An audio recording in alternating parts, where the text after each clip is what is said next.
envy people who bruise easily. A painless bump can leave a blue mark, and harder impacts can create a multicolored smudge that's blue and black and brown. Some people are prone to bruising, so much so that a knock on their arm will leave a purple welt like a forgotten tattoo. A decent bruise will fade slowly, changing colors as the memories of what caused it grow faint. As a writer, I covered bruises. When I see a bruise on a stranger, I stand a little closer, linger a little longer. I try to read the truth printed on their skin, try to judge their pain by the color of the bruise and the look in their eyes. I see a mother in a grocery store, her handbag in one hand and a child in the other. It's only when she picks up her son and places him in the cart that, as her sleeves ride up her slender arms, I see the navy bruises on her wrists. I follow her through the store, trying to be discreet, trying to get a closer look. I sneak up behind her in the cereal aisle, and as she reaches for a box of Cheerios, I get a better view. Fresh blues merge with older tans and mustard yellows. She nods a timid greeting, but I avoid eye contact and walk away. As I ditch my empty basket in the candy aisle, I wonder just how hard her husband grabs her arms. Does she cry out as the bones in her wrist grind together, or does she stifle her sobs for fear of waking the child? I'm at a restaurant that I can't afford. Partway through the evening, a waiter named Mike places my meal on the table and I see his bruised knuckles.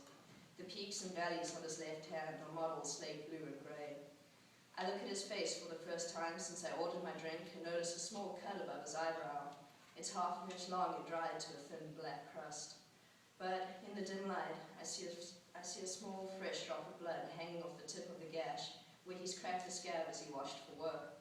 I wonder if he follows the first rule of Fight Club. I'm at a cocktail party with Jan, a friend from work. I've known her for years and seen her drunker than she is now, but not often. Jan is wearing a low-cut black dress and red shoes. She sports a brown-black shiner on her left eye.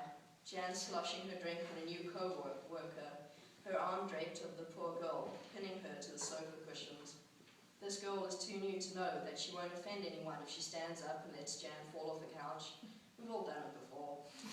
As Jan starts to cry, the girl's body becomes less defensive. She places her arm around Jan and pets her hand, then helps Jan to the bathroom. As the new girl waits outside, she's too new to hold Jan's hair back. I hear her whisper to Bob, the coffee guy, that Jan's husband hits her. I remember seeing Jan smack herself in the face in the throes of a panic attack. The welt that grew on her cheek was soon followed by a black eye. Then I remember that Jan is the most miserable friend I have, but the one with the happiest marriage. She's always played the victim, always scrambled for sympathy. I know that if Jan's husband did beat her, she'd finally have a reason to start hating him and stop despising herself. I see bruises on the insides of arms that vary in color and size with a dark pinprick in the middle. Blood tests, injections, IVs, heroin. Bruises on the inside of the lip where clenched teeth pinch the skin. Blood creeps beneath the moist pink flesh until the black blister pops and coats the teeth with a taste of fear. Bruises that seep beneath the sides of a band-aid on a child's skin knee. Those cartoon characters somehow easing the pain until they're yanked off at bath time, only to be replaced before bed with a kiss goodnight. I see bruises the colors of spoiling plums. They shine on taut, swollen flesh, both enticing and revolting. I see sutures poking out of a stained skin surrounding a deep laceration, grated skin on a flaking off a red scraped elbow.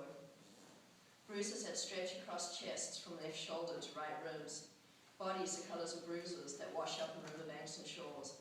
Bruises of accidents. Then there are the bruises of sex and lust and passion.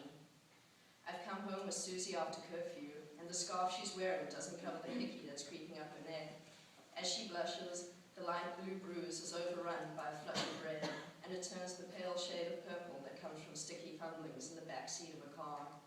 Her father clenches his fists and grinds her teeth as her mother stares at memories of flames past.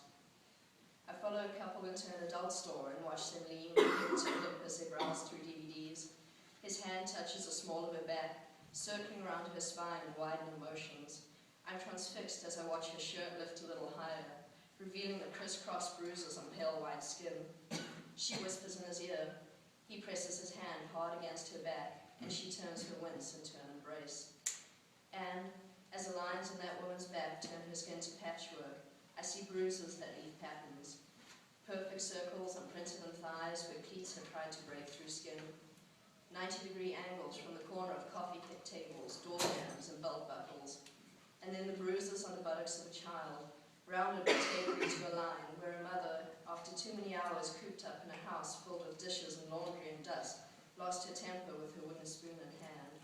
I've seen bruises where, when I looked close enough, I saw tiny lettering imprinted on a woman's breast by a boyfriend's championship ring, reminding them both that once they had been dreams. I seldom bruise.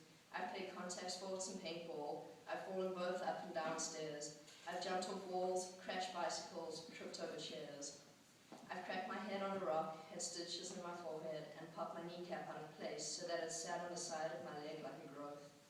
I've had one wisdom tooth pulled in a dentist's chair, and the other 3 in surgery, but had little to show for either except a semi-swollen cheek and a bruise the color of weak black tea. The rider in me craves bruises. Bruises on knees and fists and shins and thighs. Bruises on faces and arms and asses and feet. Bruises on TV, Google, YouTube, and Facebook. Bruises in family photo albums, in medical reports, and scrapbook books. Bruises and sealed evidence boxes. Once seen, I cannot unsee. I lust after the stories skin has to tell. I try to read the truth imprinted on flesh. I try to judge the pain by the color of the bruise and the look in their eyes. But I know that as those colors fade, their memories will grow dim. It is my job as a writer to steal those stories so they cannot forget. When I see a bruise on a stranger, I linger a little longer. I stand a little closer.